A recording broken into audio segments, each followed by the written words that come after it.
আসসালামু আলাইকুম, সবাই কেমন আছেন? আশা করি সবাই ভালো আছেন। আলহামদুলিল্লাহ। পবিত্র মাস মাহে রমজান মাস, যাত্রী সেবায় নিয়োজিত রয়েছি আমি মোহাম্মদ আমজাদ।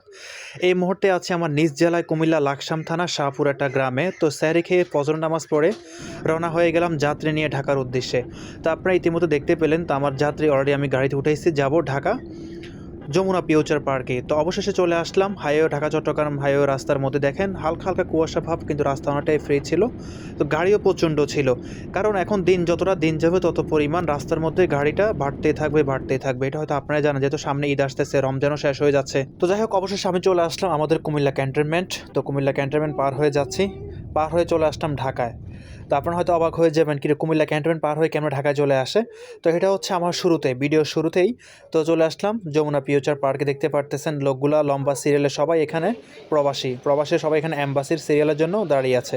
তো আমার গাড়ির যাত্রী দেখতে পারতেছেন, ওনারা হচ্ছে একটা হিন্দু পরিবার, ওনার হাজব্যান্ড ওয়াইফ, ওনাদেরকে নামিয়ে দিচ্ছি। তো নামাই দেওয়ার পরে তো আমি আমার গাড়িটা এখন পার্কিংয়ে চলে যাব। তো পার্কিং করে যখন আমি আধা ঘন্টা পার্কিং করতেছিলাম, আধা ঘন্টা পরে পার্কিং শেষে বলতেছে, ভাই আমাদের কাজ শেষ। আমি তো পুরোই অবাক হয়ে গেলাম, কি বলেন ভাই, এত অল্পতে কাজ শেষ হয়ে গেল?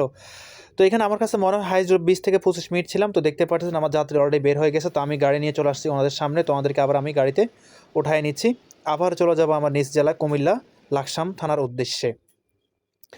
তো যমুনা ফিউচার পার্ক দেখতেই পারতেছেন, আসলে এখন বেলা বাজে যেহেতু প্রায় 10:30। তো 10:30 এখন এখানে অনেকে চাকরি বাকরি করে, তো চাকরির ক্ষেত্রে অনেকেই এখানে প্রবেশ করতেছে দেখতেই পাচ্ছেন। তো অবশেষে আমি চলে আসলাম বাড্ডা, রামপুর এগুলো ক্রস করে চলে আসলাম বনশ্রীতে।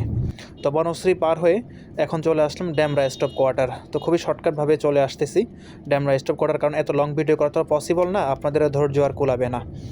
তো ড্যামরা স্টপ কোয়ার্টার পার হয়ে যাচ্ছি, যেহেতু আমি যাব কাশপুর দিয়ে যাব।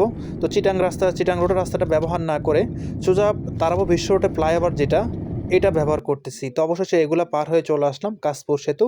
কাশপুর পার হয়ে এখন চলে আসলাম আমাদের ঢাকা চট্টগ্রাম হাইওয়ে রাস্তাতে। এখন আমার আর কোনো টেনশন নাই, এবার গাড়ি চলবে নিজ গতিতে।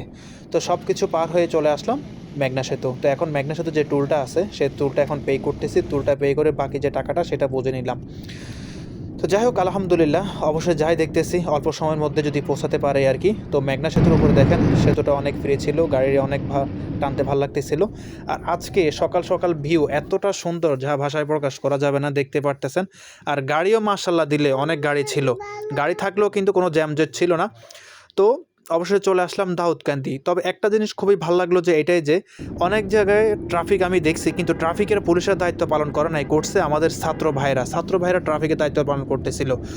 তো এদিক দিয়ে ইনশাল্লাহ আশা করা যায় ঈদ উল ফিতর উপলক্ষে কোনো প্রকার কোথাও কোনো জায়গায় জ্যামজট থাকবে না। তো দেখতে পাচ্ছেন গরিপুর পার হয়ে এই মিয়ামি বাসটা খুবই ফাজলামো করতেছিল, আমার সাথে কোনো প্রকার সাইড দিচ্ছিল না। তো এক পর্যায়ে ওভারটেক করে চলে আসলাম। তো অবশেষে গরিপুর বাজারের আগে আমার গাড়ির গ্যাসটা প্রায় শেষ পর্যায়ে চলে আসে। তো আমি এখানে একটা গ্যাস পাম্পে ঢুকে গ্যাসটা নিয়ে নেই। এখন গাড়ি যেহেতু চলবে, গ্যাস তেল অবশ্যই ঢুকাতে হবে, গ্যাস তেল না থাকলে তো আর গাড়ি চলবে না। তো এখন আমি হাইওয়েতে উঠবো, কারণ দেখে শুনে উঠতে হবে। দেখতে পাচ্ছেন গাড়ি অনেক স্পিডে আসতেছে। তো যাই কিছু, কারণ আমরা যেহেতু ড্রাইভিং করে দেখে শুনে ড্রাইভ করতে হবে, কারণ একটা ভুল সারা জীবনের মাসুল।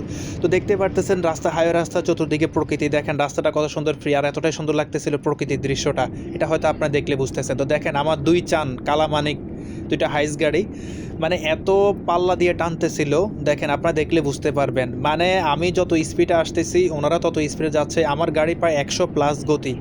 তো অবশেষে যাই হোক, একটাকে ওভারটেক করে ফেললাম, আর সামনেরটাকে ওভারটেক করে ফেলতেছি আলহামদুলিল্লাহ।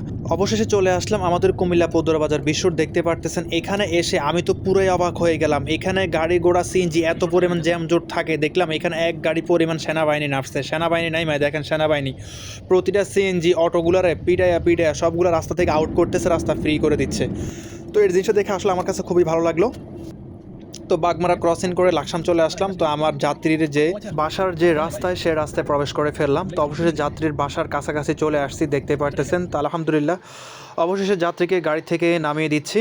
তো এটা হচ্ছে যাত্রীর হাতের বাম পাশে হচ্ছে যাত্রীর বাসা। তো যাত্রী তো নেমে খুবই সন্তুষ্ট, হাঁটা দিলেও দেখতেই পেলেন। তো যাত্রী কি বলে আপনি একটু মন দিয়ে শোনেন। আসসালামু আলাইকুম। আমার নিজ জেলা কুমিল্লা লাকসাম থানা শাহপুরাটা গ্রাম থেকে দাদার ওনার ওয়াইফকে নিয়ে ভোর 4টায় ঢাকা যমুনা ফিউচার পার্কের উদ্দেশ্যে রওনা হয়ে গিয়েছিলাম। তো ওনারা আমার অপরিচিত ছিল, কিন্তু অনলাইনের মাধ্যমে আমার সাথে কন্ট্রাক্ট হয় ওনাদের। তো দাদা, আপনারা তো ঢাকায় গিয়েছেন, আসছেন, তো পথে কোনো সমস্যা হয়েছে কিনা, আমার যাত্রীর উদ্দেশ্যে কিছু বলেন। আপনারা যদি যেতে চান তো আমাদের সাথে যোগাযোগ করবেন, চিনলে ভালো বলে থাকবেন। ওকে। তো যাই হোক, আমার যাত্রী ভাই কি বলেছে আপনারা হয়তো ইতিমধ্যে শুনেছেন, বেশি একটা কিছু বুঝতে পারেন নাই, যার কারণে আপনারা দেখলে বুঝতে পারবেন উনি অনেক অসুস্থ, যার কারণে বেশি একটা কথা বলতে পারতেছিল না। তো অবশেষে ঢাকা ইন্টারসিটি এমনকি প্রবাসী ভাইরা আপনারা যারা এই রমজান ঈদ যাত্রায় আপনার গ্রামের বাড়ি পরিবারের গন্তব্যে নিরাপদে পৌঁছাতে চান, তারা আমার সাথে কন্ট্যাক্ট করতে পারেন। তো আজকে এই ভিডিওটা এই পর্যন্তই। যদি ভিডিওটা ভালো লাগে থাকে অবশ্যই ভিডিওটা শেয়ার করে দিবেন, পেজটা ফলো করে দিবেন। আর যারা ইউটিউব থেকে দেখছেন তারা অবশ্যই ইউটিউবটা সাবস্ক্রাইব করে দিবেন। তো সকালে ভালো থাকবেন, আজকে এই পর্যন্তই। আল্লাহ হাফেজ।